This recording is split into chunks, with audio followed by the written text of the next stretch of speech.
ഇന്ന് ഓഫീസിൽ നിന്ന് തിരിച്ച് വീട്ടിലേക്ക് കയറുന്ന സമയത്ത് ഇതാ ഒരാൾ ഇരിക്കുന്ന കാണുന്നു. എൻ്റെ മാമൻ വന്നതാട്ടോ. അപ്പോൾ മൂപ്പർ വന്നാൽ എൻ്റെ അബ്ബു, അതായത് എൻ്റെ ഉപ്പനെ ഞാൻ അബ്ബു എന്നാണ് വിളിക്കുന്നത്.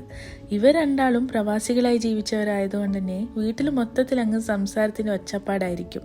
അതായത് കുറേ വിശേഷങ്ങളും ലൈഫിൻ്റെ കുറേ എക്സ്പീരിയൻസസും ഒരുത്തരൊരുത്തരായി ഷെയറാക്കുന്നതായിരിക്കും.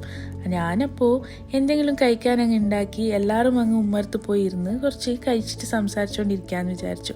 അങ്ങനെ ഞാൻ കിച്ചണിലോട്ട് കയറി നോക്കുമ്പോഴാണ് ചേമ്പ് എടുക്കുന്നത് കാണുന്നത്. അപ്പോൾ അതെല്ലാവർക്കും ഇഷ്ടമായതുകൊണ്ട് തന്നെ അതങ്ങ് കുക്കറിലങ്ങ് വേവിപ്പിച്ച് സൈഡിലേക്ക് ഒരു ചൂട് കട്ടനും ആക്കാമെന്ന് തന്നെ വിചാരിച്ചത്.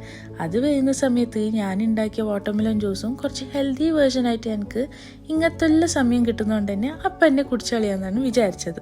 അങ്ങനെ കുക്കിംഗ് പരിപാടി കഴിഞ്ഞതിന് ശേഷം എല്ലാവർക്കും അവിടെ കൊണ്ടുപോയി ഞാൻ അവർക്കും കൊടുത്ത് ഞാനും കഴിച്ച് ഞാനും അവരെ കൂടെ ഇരുന്ന് കഥകളൊക്കെ കേട്ടിരിക്കുന്ന സമയത്ത് സത്യം പറയാലോ, I am use to this elders. ഞാൻ എൻ്റെ ചുറ്റുപാട് എപ്പോഴും എന്നെ കാട്ടിയും മൂത്തവരായിരിക്കും എപ്പോഴും ഞാൻ കണ്ടിട്ടുള്ളത്. അതുകൊണ്ട് തന്നെ ഞാൻ ഇതുകൊണ്ട് യൂസ് ടു ആണ്. ആൻഡ് കുറേ എക്സ്പീരിയൻസ് അവർ സംസാരിക്കുന്ന സമയത്ത് അതിലും കൂടെ ഞങ്ങൾക്ക് ലൈഫിൽ കുറേ പഠിക്കാൻ കിട്ടിയിട്ടുണ്ട്. ആൻഡ് അൽഹംദുലില്ലാ ഫോർ സച്ച് ഡേയ്സ്.